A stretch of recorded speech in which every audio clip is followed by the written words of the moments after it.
10 years ago, Chandrayaan-1, ISRO's first mission to the moon, became something of a celebrity after it confirmed that water did in fact exist on the moon. Now, ISRO is planning a second moon mission. And no points for guessing, it's called Chandrayaan-2. Chandrayaan-1 carried an orbiter and nothing else. But this second time, the orbiter won't be flying solo. Chandrayaan-2 will also pack in a lander, Vikram, and a rover, Pragyan. Hello, I'm Kavya, Tech2's resident science junkie. And for all the uninitiated, here's a crash course on all things Chandrayaan-2.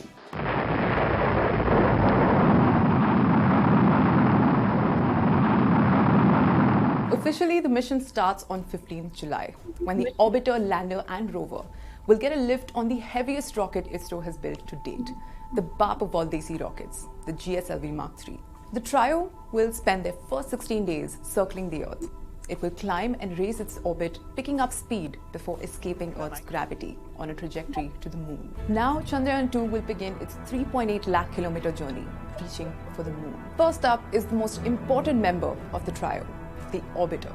There would be no mission without it. The orbiter, like a paparazzo, will go around and around taking photos and collecting information on its celebrity, the moon, and report back to the boss, ISRO. After spending 27 days in the moon's orbit, the orbiter will release the star of the mission. Drum roll, please! Apro Vikram lander bhai. But the orbiter's assignment isn't going to last for just 27 days. This paparazzo is on duty for one entire year. With its fancy cameras, it will click hundreds of photos and make a bunch of different maps. Maps of water and minerals on the surface of the moon, among many other sciencey things. Coming back to this hunk of metal you see on my left, the Vikram lander will start its mission with a very important job, finding a safe, flat spot on the moon to land on. Dropping off from a height of 100 kilometers, the lander will control its speed in a 15-minute landing sequence and navigate to reach the right spot on the moon's south pole. Oh yes, there's a right spot, because Chandrayaan-1 found quite a bit of water near here. Also, it's somewhere no one has actually been before, like the G-spot. So everything the lander finds will be new information. Vikram will listen for moonquakes and read the moon's surface temperature. What's next? Vikram has landed, the orbiter is orbiting. Lekin picture abhi baki hai mere dost. Because the coolest of the lot, the rover, aka Pragyan, will now take its first few rolls onto the moon's surface. With its 6 tiny wheels, the rover, over the course of its lifetime, can travel up to 20 times the length of Priyanka Chopra's wedding veil and twice the height of the Statue of Unity. Essentially like half a kilometer. On its way, it's going to study the moon's mitti and jal and report back to the lander Vikram, which in turn will share these findings with ISRO. The lander and rover have no time to waste once they land, because they have just 14 days to complete their missions. There's so much excitement as the days go by till the mission launches. What will it find? I, for one, am eager to find out. We are following the preparation and launch of Chandrayaan-2 all the way till the spacecraft touches down on the moon, which is expected around 6th of September. So stay tuned for updates on the mission, as well as a lot of other science and tech stories on Tech2. We also now have 2 YouTube channels, Tech2 Gadgets and Tech2 Gaming. So you can follow Tech2 Gaming for all things gaming, and Tech2 Gadgets on a lot of cool news stories on internet, science and tech. This is Kavya signing off from Tech2. The Indian Space Research Organization is launching its second mission to the moon on 15th July 2019. And unlike its predecessor, Chandrayaan-1, which carried an orbiter alone, Chandrayaan-2 is bigger. It'll have an orbiter, a lander Vikram, and a rover Pragyan. Hello, I'm Kavya, Tech2's resident science junkie. And above all else, what sets Chandrayaan-2 apart is where it's headed. Somewhere no human or machine has been before, the moon's south pole.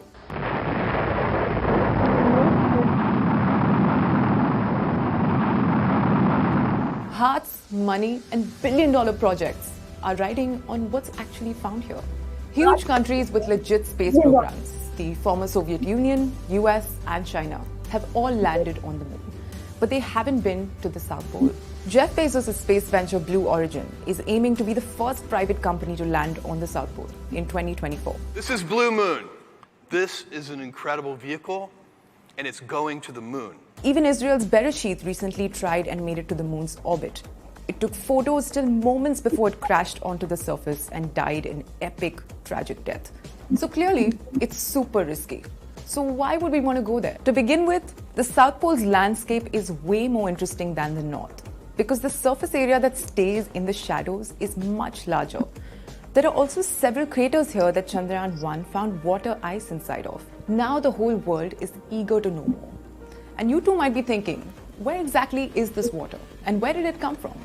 Well, Chandrayaan-2 is going to bring us back answers to exactly those questions. We know from past missions that this water is frozen. It's trapped inside craters near the South Pole. The hottest it gets inside these icy craters is minus 150 degrees Celsius. So that water isn't evaporating anytime soon. Because of the way sunlight falls on the South Pole and the moon's tilted axis, no light or heat reaches the bottom of these craters. Estimates tell us there's somewhere between 10,000 to 10 million tons of water ice near the moon's surface. And why is this important? Well, if humankind goes the way of Elon Musk's dream of becoming an interplanetary species, we need water. The moon is a very convenient spaceport. It's close to Earth, and the water on it could be used for our survival, but also maybe to power rockets in the future. It just so happens that the two things needed to make rocket fuel are hydrogen and oxygen. And no points for guessing where those can be found. Oh, and speaking of powering stuff, there's a second reason, helium-3. We've all learned about helium in school, but it turns out there's more than one form of helium. And helium-3 is rare here on Earth, but it's very abundant on the moon. Helium-3 is highly sought after in research labs that study nuclear fusion.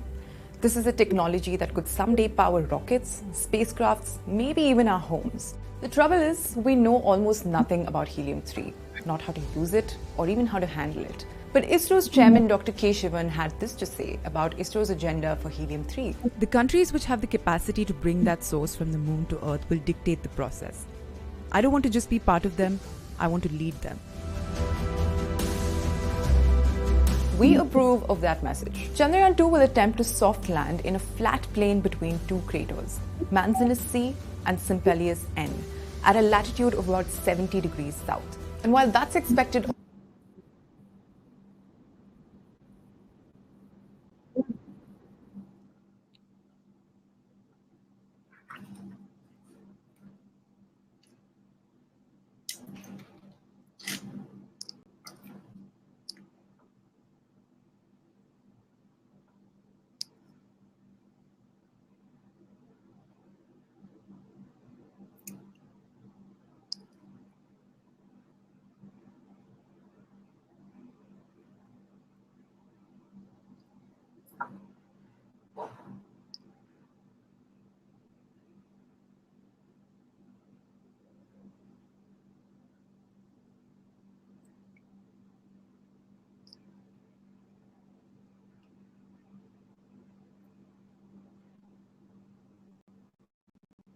challenges over there. And of course, to his right is Srinivas I can't Laxman. hear you. Thank you so much, Srinivas, for joining Great. us once again.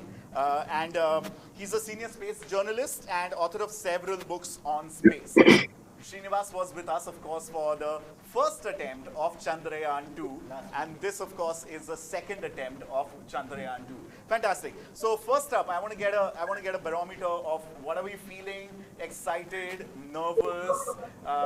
Clearly, everything's going as per launch plan so far. Starting with you, Srinivas. Well, right at the moment, we are sure that the mission will be flawless, but still, despite the optimism, there is a feeling of nervous apprehension. Okay. Understandably, we don't want to be overconfident. But all the same, we wish the mission good luck and Godspeed and a happy landing on the 7th of September. So that's fantastic. I did a boo-boo. I obviously have forgotten to, introduce our Delhi guest, which is Dr. Rajeswari Rajagopalan, Senior Fellow and Head of the Nuclear and Space Policy Initiative at Observer Research Foundation. Dr. Raji, thank you so much for making the time to join us for this incredible, momentous launch. I am supremely hyped up. I'm not sure you can tell, but we're obviously going to hear from all of you and what you think about the mission. So that quick reactions from you on Chandrayaan-2 launch. I think this is the first time I feel that the entire country is really on the pulse of this launch. And we saw that 1 week before where it was immensely covered in this week. So it's really heightening to see value on this. That's fantastic. I must add that the previous launch mission, the launch program was quite arduous. It was at 2:30 in the morning, and people were like sitting up along with the World Cup finals and the Wimbledon finals and Chandrayaan 2. So everyone was like, oh my God, kya dekhu? There's like many things happening on multiple screens. Night to remember. Yeah, night to remember. We're glad that we don't have to jostle for attention like that today. But over to you, Kavya. Talk to us about, the whole run-up that we've seen. On Tech 2, we've done some incredible, if we may say so ourselves, report. Very decent, but I think even it's not just Indians here, but Indians everywhere. The whole on the southern pole, or that side of the moon, the far side or the dark side of the moon. Talk to us about how significant the ramifications of this are geopolitically.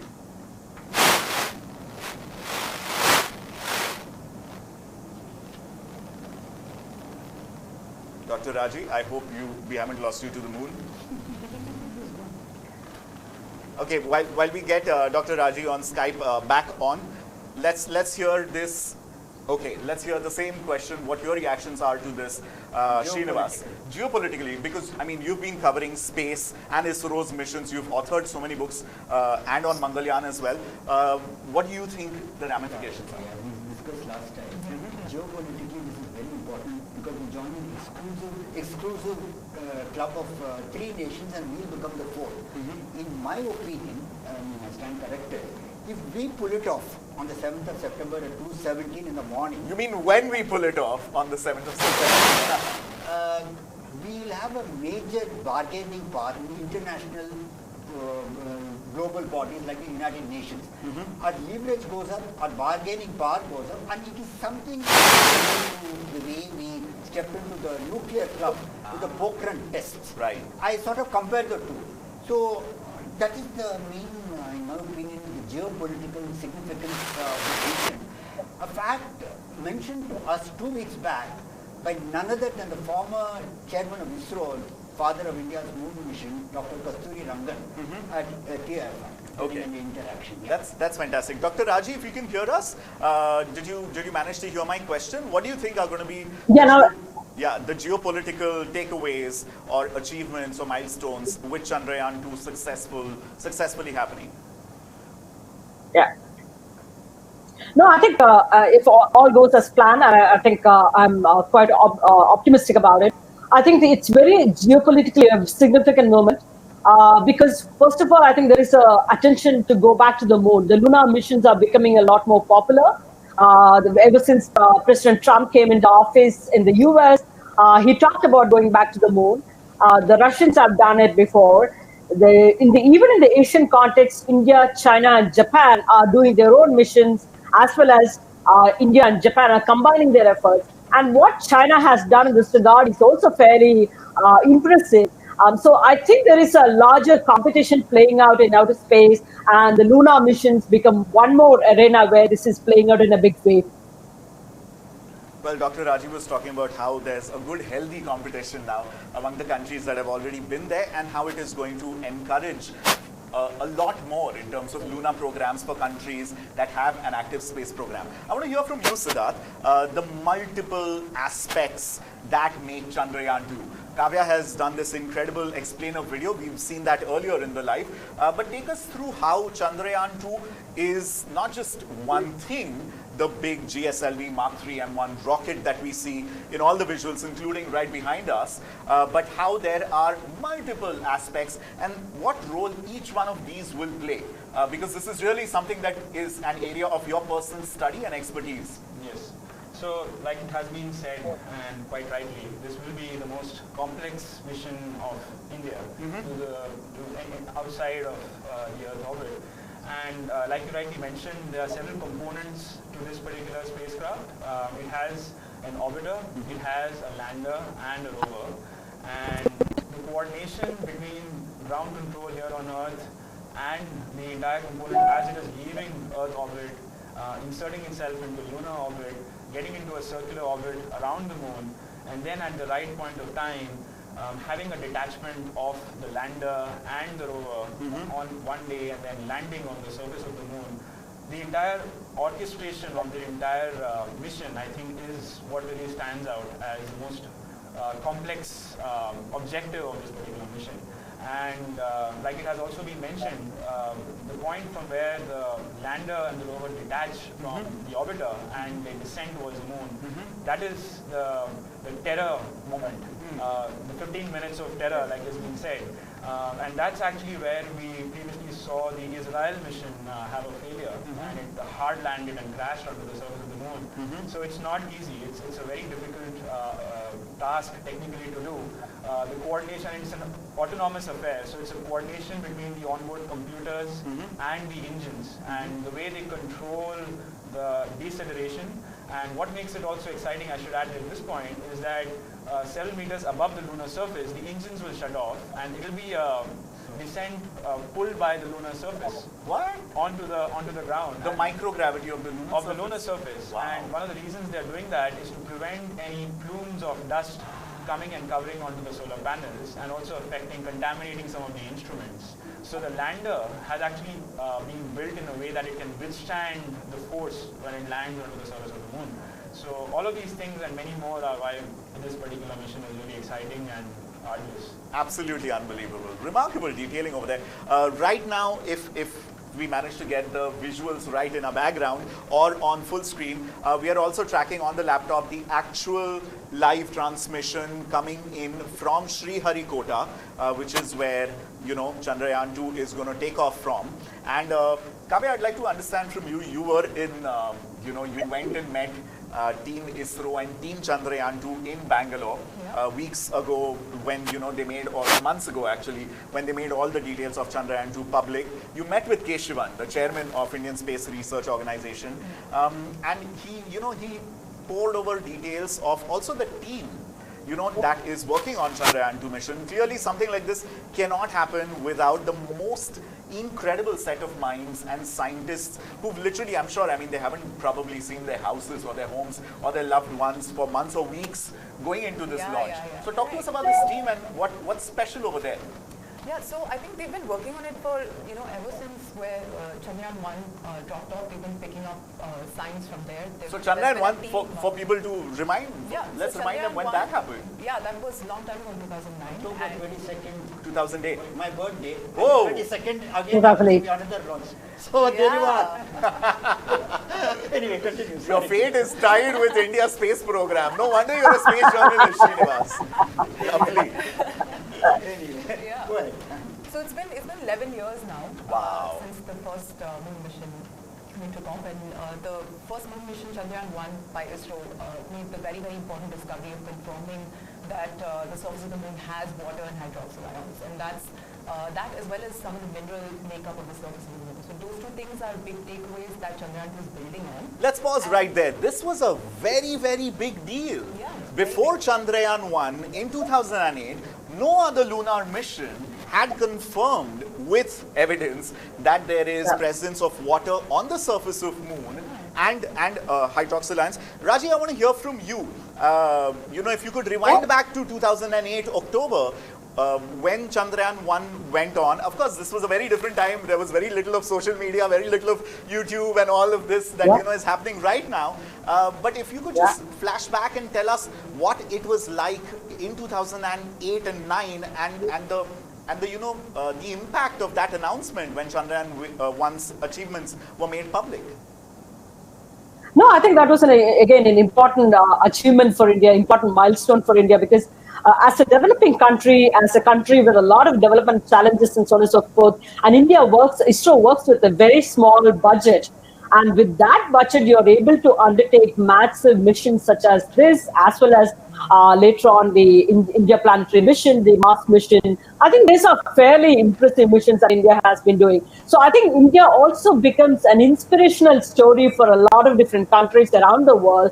They see India as a developing country who they can relate to, and yet India is able to undertake these big missions such as Chandrayaan or Mangalyaan mission and so on and so forth. So I think one is an inspirational story, but second, how cost effective we have been in carrying out important missions such as this, which will also be important in the context of understanding the outer space in a big way, but in specifically greater understanding of the moon itself. That's such a great point. That's such a great point. For a developing country to be so audacious that, hey, we're going to do this, and we're going to do this at a fraction of a cost and completely indigenously built technology, that is absolutely remarkable. We're going to talk budgets and costs with Kavya because I know she loves those numbers, but we also want to remind you that it's about 2:37 p.m. on this Monday, on the 22nd of July, and as we are seeing the countdown timer from Sriharikota, from the ISRO command center, it's about counting down to about 6 minutes to take off of the GSLV Mark III with the Chandrayaan 2 mission. So we're going to keep reminding you of that. You can see the visual right behind us. That's right. You can see the counter and the countdown happening. A lot of tense faces over there. I feel like, one of the cricket commentators talking about the pitch report and things like that. But that's exactly what we're going to get to. We're going to get to the pitch report. We're going to get to how and why this is such a slim time window for us to get it right and for us to get everything in place to launch in the next 6 minutes, and how that may impact the future. And the results. If you see Srinivas leaning over all the time, it is because he's really trying to get a super zoomed in view of everyone from the mission command center right here. Looking for the mission head. Let's hear about that. Who are you looking for, Srinivas, and who are you not finding? Maybe the significance of this mission, apart from the geopolitical factors, soft landing and so forth, is the first time it's being led by 2 women. We discussed it last time, remember? That's incredible. In the screen, I can spot the project director. Okay. But what happened to the mission director into Kadia? I'm not able to spot her. That's why you're going on zooming in and I'm seeing. looking at it for the countdown also. But, who's going to turn the key? That is what I'm looking for. Who's going to turn the key? I think. Launch control. When does the key turning happen? It should have happened by now. It should have happened by now. Start giving the go or no go. And I know it's a multicam setup over there, and because I know a couple of things about studios, so I'm pretty sure they've got all the right angles and positions and people covered. Interesting. Under 3 minutes? No, that white. Yeah, that counter. Okay, Kavya, budgets. Let's talk budgets. The cost of Chandrayaan 2. We did this really cool infographic at Tech 2 about how K.Sivan is all smiles. It's all fine. Are we reading body language here now? You're body language expert, Srinivas. What do you read from this? I think it's a go for lunch. So far it's good. Sid, Raji, All what are are you smiling. reading? All are smiling. The Sriharikota But director. Dr. K.Sivan looks like he's halfway between his... Absolutely. Fantastic moment. Lovely. Okay, so we're looking at that. Kavya, talk to us about the Yeah, of course. The orbiter, lander and rover together, they cost about 603 crores. And then there's the cost of the GSLV. In total, this mission costs about 978 crores. For context, why don't you give us a comparison? Yeah, for context, so that is, from what I know, it's half the price of the Avengers Endgame movie. That's this time's Record. yeah. It's made at half the budget of the Avengers movie. Like Hollywood ke ek movie ka budget is double that of the cost of making Chandrayaan. But it's fantastic to think about the comparison, right? If we think about movie production and sending a spacecraft and a lander and a rover and a history to the moon, it's incredible. The comparison is Yeah, Yeah. Mangalyaan was half the cost of Interstellar, the Hollywood movie as well. That's amazing. Maybe Christopher Nolan and all these people should just come to like Ramoji Film City and make all their amazing magnum opus pictures. Or like nice Film City and Goregaon East in Mumbai. Siddharth, let's hear from you. Okay, we have a 1 minute 56 second countdown going on, guys. Wow. When the launch happens, when the launch happens, we're all going to be whistling, hooting, clapping, all of that, because we are very excited about this as well. But till then, Sid, help us understand what it aims to find, and what that is going to do for the space community world over. Yeah. So I can talk about 2 things in the limited time that we have. One is it is actually going again to look at the locations where we can find water. The presence of water is important for the scientific community because it tells us a lot about how water gets transported from comets and gets deposited onto the moon's surface. Okay. And that's useful resource for future missions because it helps us.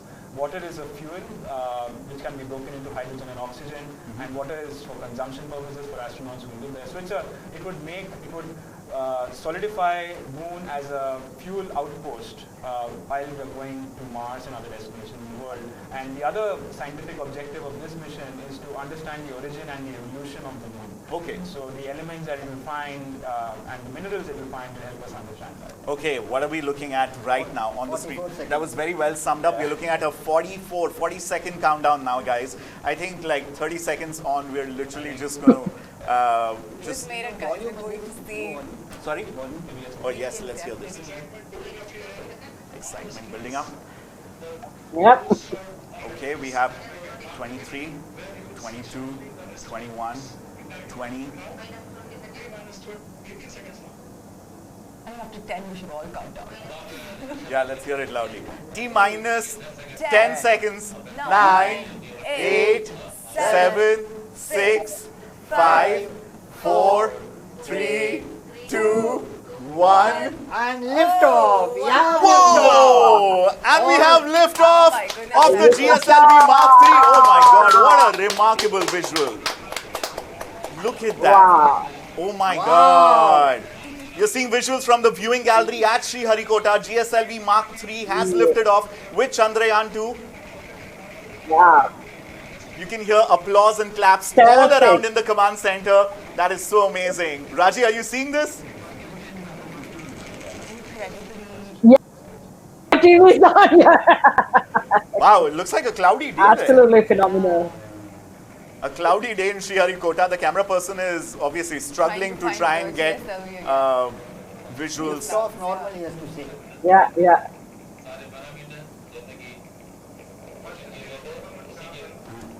First stage performance normal. First stage performance normal. Let's have a big round of applause for Team ISRO. Well done. Incredible. Well done. Well done. Kavya Boni, you want to help us understand what happens? Cryogenic activation is most important. Okay. That will take place now. See now, here, see the block. Yeah. So now what's happened is actually the first stage. So this is the first stage, right? That's a liquid engine, Right. the gas engine, right? So that is what has powered on. So after this, what we're going to look at is the side boosters. They're going to switch off and then fall off the rocket, and then it's going to switch, drop the first stage and switch to the cryogenic engine, which will power the rest of the descent, right? Okay. So that is what I think Srinivas is also eagerly. Okay, so this entire launch activity, we've heard this number time and again, that it's a 15 and a half minute activity. So Srinivas, for the benefit of people who are watching this, who are not science and space journalists, help us understand what all has to happen in those 15 minutes. And are we in the clear? Is everything okay now? Or is it still 15 minutes of slight nervousness? Well, I think 80%. Okay, we are good. We are Okay, succeeded. 80% we are But good. the 20%, you know, the heat shield separation has to take place. Okay. And then the second stage has to separate. Then, my opinion, because of the previous, what has happened, activation and closing of this cryo stage, See the solid boosters. separation. So second stage done. Okay, second stage done. Then the separation of the spacecraft from when it enters the Earth parking orbit. Okay. That will end scene one curtain. At how many kilometers does that happen from the surface of initial Earth? thing, okay, I got that right here.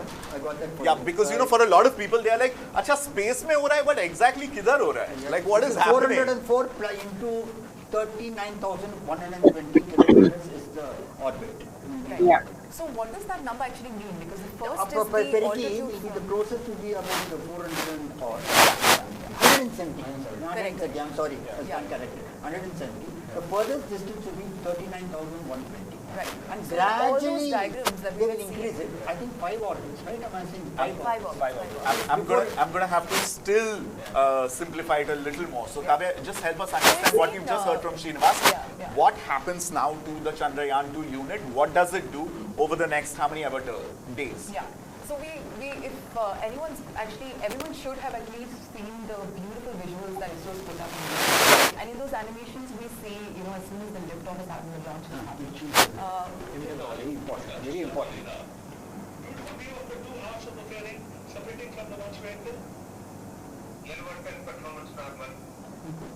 Something performance normal.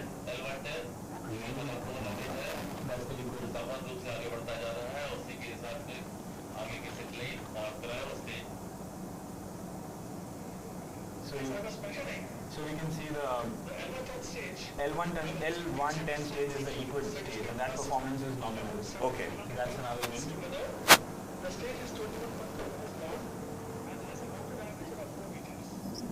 Wow. This is, I mean, the energy and the excitement is palpable. Kavya, help us understand what is the Chandrayaan 2 unit now? What do you call it firstly? What is the right term? Unit? What am I calling it? Composite. The composite. The Chandrayaan 2 composite. Yeah. Now, after the liftoff, what is it going to do over how many days? You and Siddharth can help all of us understand. So I think let's start with the beginning. So we know that right now it's launched in the GSLV, we've launched the composite into the orbit, right? Right. So the rocket is separated from the composite now? Not yet, not yet. So that's what looking is going to for happen right in the now. 15 minutes. Yes. Okay. At the end of 15 minutes, we'll see, that the spacecraft is detached and that the composite is in Earth parking orbit. So that after that, there's going to be a couple of critical maneuvers where they are going to have to raise it eventually over the course of several days, right? Yes. So over several days, they're going to raise the orbit 5 times. Tell you. Cryogenic operation? So it has to activate. Oh, It's activated. That means the fuel problem and all has been. Oh, lovely. Yeah, the fuel leak that actually, the technical snag that made them push the launch date. That shows that we did it. Yeah. So like Kavya was saying that the Chandrayaan composite will be placed in an Earth parking orbit, EPO, that's what it is called.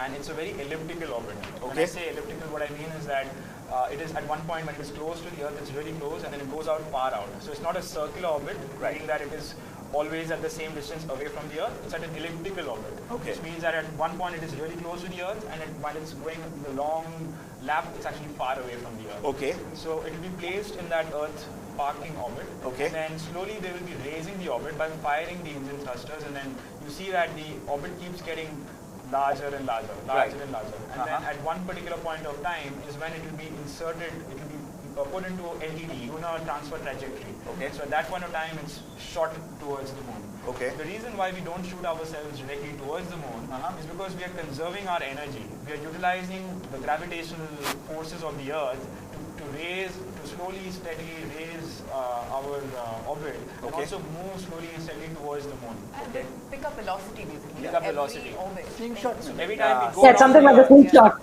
every time we go around the Earth, Yeah. we pick up that additional amount of energy that is coming from the Earth, the gravitational force, and then that's why we don't just straight away shoot towards the moon. We conserve energy based on that principle. Right, most television studios are like, wait, really? I mean, all our animations have been saying, Prithvi se nikla aur seedha chand pe jaake land nahi kar diya. Most animations try to oversimplify.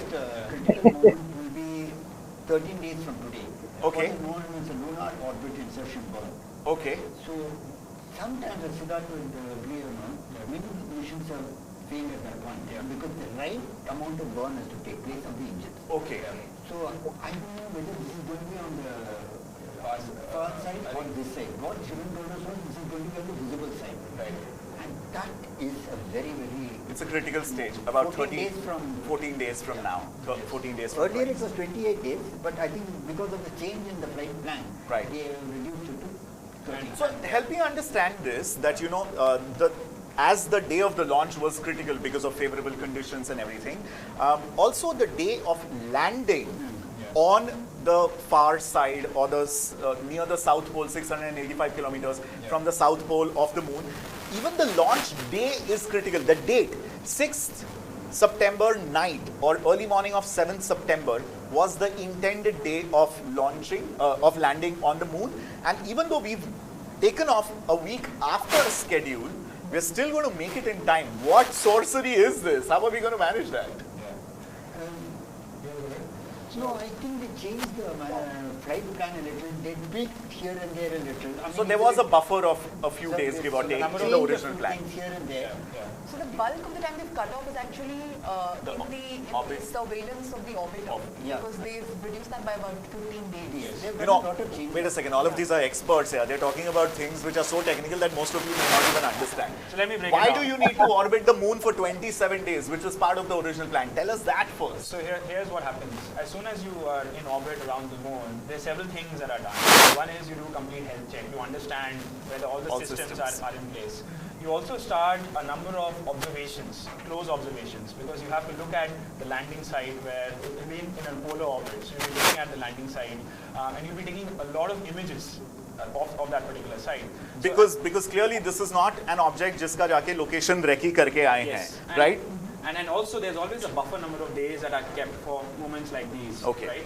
And whenever you're launching, you're planning a certain amount of fuel, just like when you plan to go from Mumbai to Pune, you have a fuel tank, you plan the amount of fuel you want to take along. So similarly, you plan the amount of fuel you want to take along with you when you're going to the moon, and there's always a surplus, a budget that you take with you. Now, what they did was, why was it the right time to launch last week? It was the position of the Earth and Moon that is really the reason why you have an ideal moment when you land, when you launch and then when you land. So the fact that they're late by a week, the amount of fuel that they're trying to recover is by reducing the amount of time they're spending in orbit. And therefore, they're trying to meet the particular landing date. They want to do it as early as possible because it also has a play on the amount of daylight that the lander and the rover are going to get. Because as the moon goes around the sun,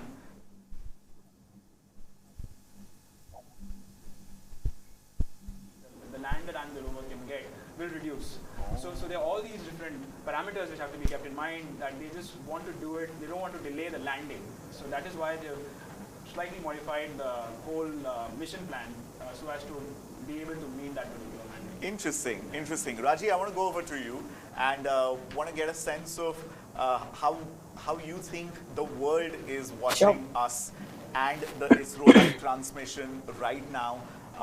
How everyone's got their hopes, not just from India, but from the global space community. And as Siddharth was trying to help me understand, it is really a very, very well-knit, well-integrated global space community. And you know, what everybody does impacts virtually everybody's life in the community. So help us know what is happening right now from your past experience of space missions.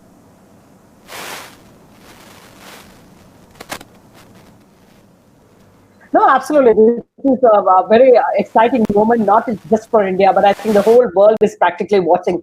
This has become such a prestigious project in a sense, not just so. It's an important milestone, not for just India, but the whole community, whether it is in the Asian community, Asian scenario, or even the larger community, the major spacefaring powers, whether it is the US, Russia, and all of them are watching it with a lot of excitement because it's also leads to greater understanding of our own the mission, but it's also there is a greater amount of spending. There's a greater amount of attention being given to space overall. There is whether it is lunar mission, in other interplanetary missions, including Venus and so on and so forth, are being looked at. So each thing is going to take us closer to understanding of the cosmos in a sense. But I think in terms of the space, the lunar mission, Chandrayaan 2 mission itself, I think the most important aspect comes from the fact that you are able to confirm further the presence of water molecules on the subsurface of the moon. Also get a better sense of the what goes on in there, the possibility. Because when you talk to an entrepreneur, today they are looking at setting up human habitation and so on and so forth. And they look at a very short timeline. They are looking at 5 years from now. I maybe, because I'm not coming from that community, I do look at from a slightly medium term or a longer term perspective and would think that maybe 10 to 15 years we might get there. But you speak to a lot of entrepreneurs, they do look at this as a possibility in the next 5 years or so. So there is the whole exciting field of human habitation possibly in moon in the near future. That's also being looked at. So there is a lot of excitement in terms of your ability to understand moon, but also in terms of your ability to understand the composition of the moon, the ability to set up your own human space colony in a sense in the future. I think those are the, so from a scientific perspective, a lot of people and commercially people are looking at investing a great deal in this regard. The other aspect a lot of the industries are looking at is the space mining, including lunar mining. I think the Kavia's program right in the beginning did show how whether it is helium and water resources and other minerals are also a major driver in today's lunar missions, not just for India, but even why other countries are doing these missions right now. Great points. Helium, lunar mining. I mean, color me skeptical because I'm like, wait a second, we can all see what we are doing to planet Earth. And now we're going to take all of that greed and ambition to other interplanetary objects and mine the daylights and helium out of moon and other planetary objects. Am I being overtly cynical or skeptical, or is there any sort of merit in being cautious about what we do with interplanetary objects? So I think you bring up a very important point here. The entire international community is talking about resource utilization from outer space, and so far, and the ethics of it. And that's a discussion that we really need to have in India, because right now we are developing capabilities that will help us in the future collect, sample, and perhaps even bring back resources. So there's obviously, it's an ethical question. There's two sides of it, yes or no. As far as helium mining on the moon is concerned, it's still a little further away into the future. Okay. I think at this point of time, we are trying to even traverse a small rover on the surface to be able to establish technologies that can process, that can drill and process and extract and analyze some of those things. It's going to be a while away for us to do. And resource mining on the moon is an energy-intensive process. Correct. It takes up a lot of amount of energy. And let's not even talk about the costs. Exactly. Those will be astronomical. Astronomical. As well. All pun intended. All pun intended. Yeah. So, But Raji, I also want to quickly hear from you about. But even a smaller. You know, this is a whole new, if you were to say, this is a whole new ISRO that we are seeing. An entirely renewed, re-energized Indian space research organization. For the longest time, ISRO was never a part of mainstream living room conversations. And that has really changed over the last 10 to 12 years with Chandrayaan, with Mangalyaan, with mainstream interest in science and technology and engineering and things like that. India really could have a demographic dividend of pioneering and dominating and dictating the conversation. What do you attribute this renewed, re-energized ISRO and our space missions to? you should hear the audio as well. No, I think this is a much needed moment in India's history, because you get to rekindle the imagination of the next generation of school kids into science, but also onto space. So I think this is something that is clearly required for us to get the next generation. And I think that's where, for instance, countries that send astronauts to space have an advantage, because you're already, the school kids are already just for familiar a second. with. Raji, one second. Very big moment. We have a big moment here to celebrate. Yeah. So we're at the moment where the satellite is actually separating from the... It's done! Oh, congratulations! Oh, that's nice. Well done. Look at those visuals. K.Sivan, Chairman of ISRO, Wow. hugging his colleagues. Oh my gosh. Yeah. So what are we celebrating right now? What just happened? Satellite separation to the Earth orbit. Wow. So Chandrayaan has successfully left the Earth Chandrayaan 2 composite has successfully left the Earth. and has been placed in orbit. Is placed in orbit. Oh my God, this is Now great. The launch speeches is will actually start a now. success You can now, hear so- them. Oh, now the speeches will. What is the significance, what will happen, everything they'll explain now. Are we still mysteriously curious about the absence of the mission director? Sir, if you ask me, let us see whether she suddenly surfaces, then it becomes a major question mark. No, because Dr. Ritu is the... Chandrayaan separates. See the green thing. Amazing. This is amazing. This is remarkable, guys. Sir, This, always do things on the 22nd. because your birthday is on 22nd October. That is the message. Look at this. The most scientifically advanced mission based on superstitions. Well done. Way to go. Way to go, India. Way to go. How superstitious these scientists are. How superstitious scientists are. Some of them have to wear a new shirt every day. Are you serious? Is that the subject of your I next book? remember that. Srinivas, is that the subject of your next book? You give me a good idea. I'll be happy to write the foreword. In the studio of Tech to this germ of an idea took birth. Wonderful idea was born. Absolutely. Raji, you agree that there are a lot of superstitions that the scientific community indulges in? I agree. I've seen and heard these kind of stories again within ISRO, within NASA, various superstitions that have kind of gone on before the missions. What they do have some things for others. Absolutely, yeah. Because everybody is planning on it, making sure that their missions are absolutely spot on in a sense. Interesting. Okay, we have Dr. Sivan coming up to the podium, the dais. He's thanking everyone everyone, I mean especially Srinivas here, is very curious about where the two women who are the directors, the directors, the lead on Chandrayaan 2 mission, where they are. And there was so we saw one of them during the stream. So that's Dr. That's right. Dr. M. Vanita. Dr. M. Vanita was. But Dr. Ritu is the mission director. Yeah. This is her baby. Yes. Okay, interesting. Let's see what Dr. K.Sivan says.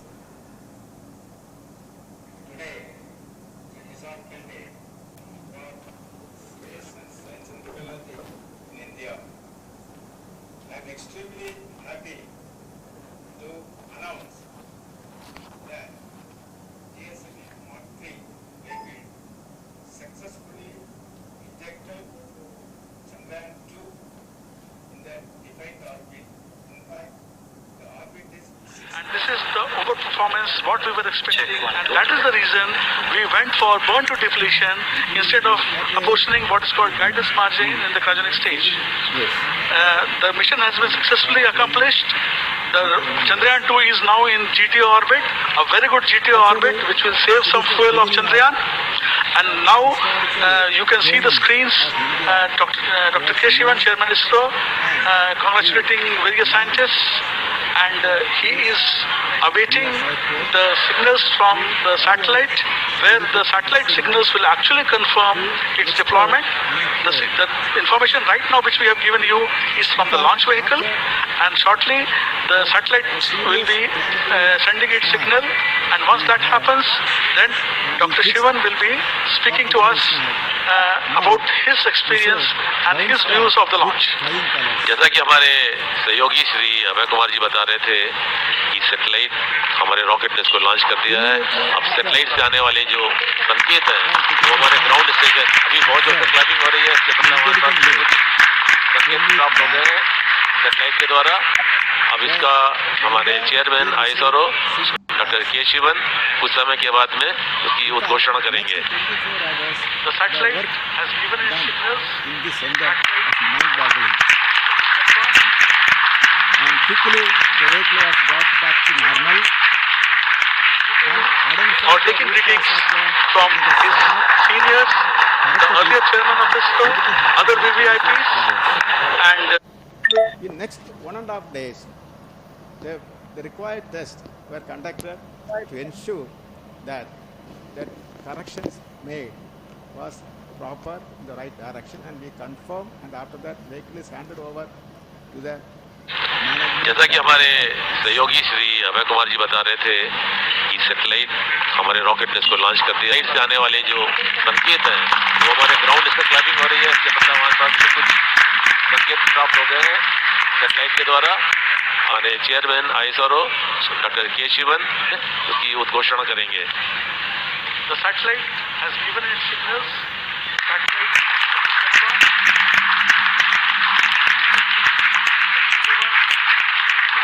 Or taking greetings from his seniors, the earlier chairman of ISRO, other VVIPs, and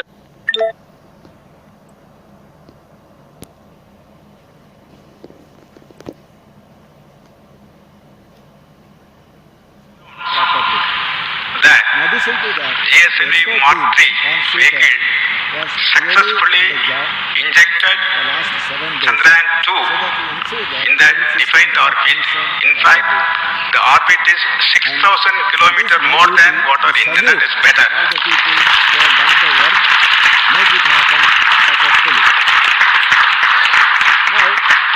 That way, the satellite people have more life, more fuel, and for playing with the maneuvers.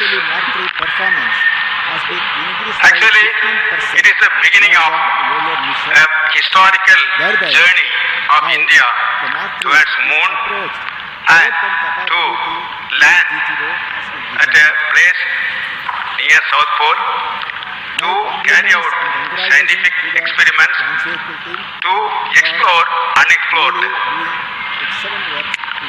In fact, after that a serious technical snag we had and we fixed that technical snag, now ISRO bounced back with flying colors. Two systems are not known to us. First time we have developed, that is lander. Immediately after the technical snag observed in an intelligent way, 1 week back, 1.5 years, the entire team ISRO swing into action. In fact, next 24 hours, the work done in this center was mind-boggling. And quickly, the vehicle was brought back to normal and identified the root cause of the technical snag, corrected it. Everything happened in 24 hours.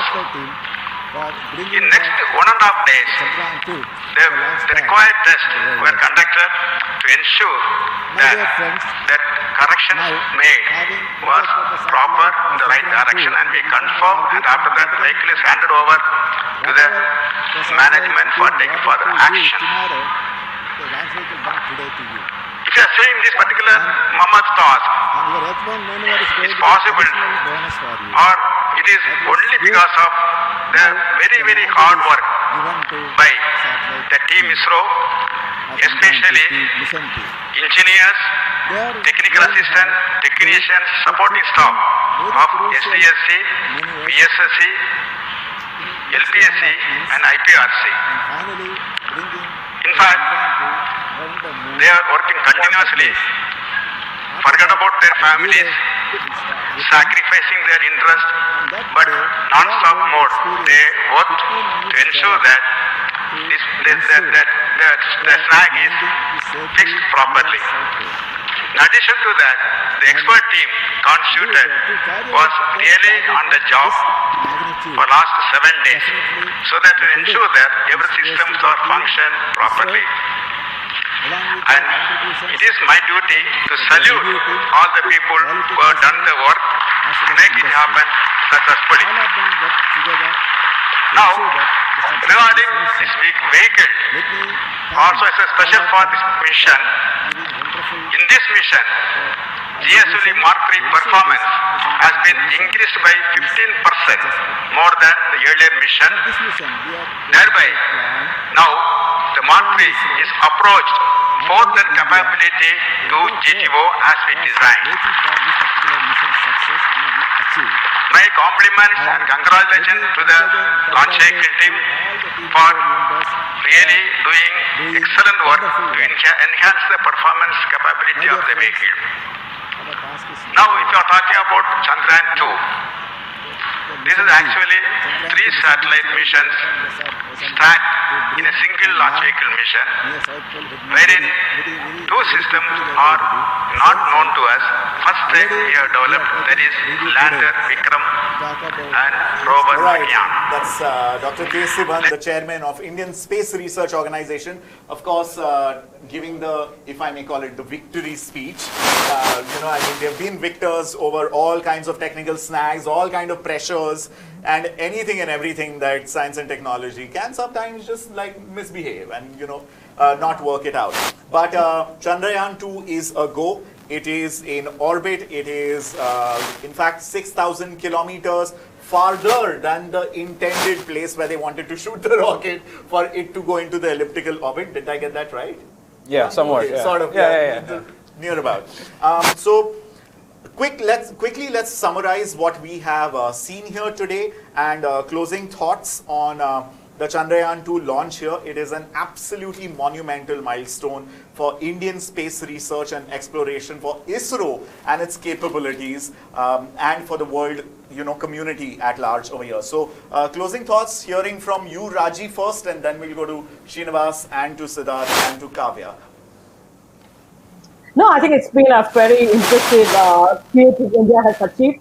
The fact that I think India has several different institutions, public sector institutions, ISRO is one of the rare public sector institutions that has done India so proud, whether it is Indian space program right from the beginning for the developmental utilities, or the Chandrayaan 1 mission, or the Mangalyaan 1, or even Chandrayaan 2 today. It's been an impressive mission to be done in a very cost-effective manner. Second, it's a tremendously inspirational story for a whole range of developing countries who have just begun to appreciate the utility of space in their lives. And those countries are looking at India and saying, okay, here is a developing country that is doing these missions, big missions. We can do it too. It's a big inspiration story, and that's something that I think it should make us all proud. Yeah, and it's a very cost-effective mission.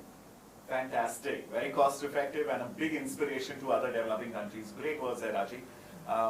Srinivas? Well, all I have to say is that if we succeed in landing, soft landing, European space. You mean when we succeed in landing? Yeah. Exactly. On the 6th of September. 6th or 7th, yeah. We will, because ESA is planning a mission to the South Pole 2020 with Canada and JAXA, Japanese Space Agency. Okay. And NASA is planning the Artemis mission provisional landing 2024. Of course, now the whole world wants to go to the moon because India has shown the way.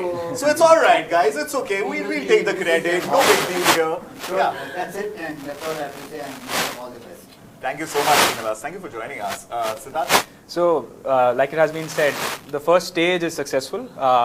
The entire mission comprises of several segments, and the first is a launch vehicle segment. So ISRO, as it always has done a terrific job in launching a GSLV. So it's a good, successful, healthy GSLV launch.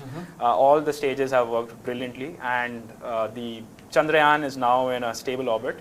Now the next phase starts, where you have the orbit raising maneuvers and then so on and so forth. And that's going to be ISRO getting into unexplored territory for itself to see how the new spacecraft, the lander and the rover, which ISRO has built for the first time, how do they operate? So it's really exciting to see the first stage across behind us, and now we are looking forward to a successful lunar orbit insertion. You've worked in NASA. Okay, you worked in NASA. Yeah. Did you ever think, when you were working in NASA, that there would be a day like this, that you'd be sitting in a studio like this in Mumbai and tracking a lunar mission from ISRO like this? Did you ever think like that? Well, not specifically, but I always knew at some point of time I will be involved in some way or the other with an exciting mission. And I'm just glad to be here and be able to share my knowledge and experience and take everybody along on this journey. So that's amazing. Thank you so much for joining us. Thanks for having me. Kavya, my God, it's been a backbreaking 1 month at Tech 2 to put all of this together. Super exciting. And it's not over. You know, like the next 47, 48 days, we're going to be looking at you what's happening. Because landing day, we are all going to be back here. Raji, I'm blocking you from now on. Okay, 6th of September, no matter if it is middle of the night, 2 in the morning. 7 in the morning. It's about 2 in the morning. Because like the both of them pointed out, I think this that ISRO do before, but you know, the landing is something that Yeah. is the Sure. critical. That's Yeah, what absolutely. Now the chapters unfold. Lovely, lovely. Beautiful. That's great. No, but thank you, Kavya, for actually steering this entire mission at our end, for putting together. We've done this. This is an unprecedented science coverage for First Post and Tech 2 as well, and to have all these amazing people here. Thank you. Thank you for all the hard work, and to everybody who's actually manning the desk and running the live blog, all our colleagues and everybody else who's working on the production and studio. But Dr. Raji, Srinivas, Siddharth and Kavya, thank you so much for joining us. And to all you lovely viewers, I'm sorry we couldn't take a lot of questions. I know this was supposed to be a live chat, but we were managing too many things here, and we're keeping a tab on what Dr. Sivan, the team ISRO is doing in Sriharikota. This, like everyone said here, is just the beginning of the Chandrayaan 2 mission. The GSLV Mark 3 liftoff has happened today, and it's been immensely successful, and congrats to everyone involved with it. But I must remind you, stay tuned to tech2.com and our special Chandrayaan 2 hub, where all the things are going to keep on getting updated as and when new milestones keep getting achieved, right from entering the lunar orbit to the landing. On landing day, of course, September 6th, 7th, we're going to have a similar presentation with experts, and we're going to be tracking that real time live. Thank you so much for joining us. Have a great day. Thank you. Thank you. Thank you, everyone. All right. Dismantling. That was good.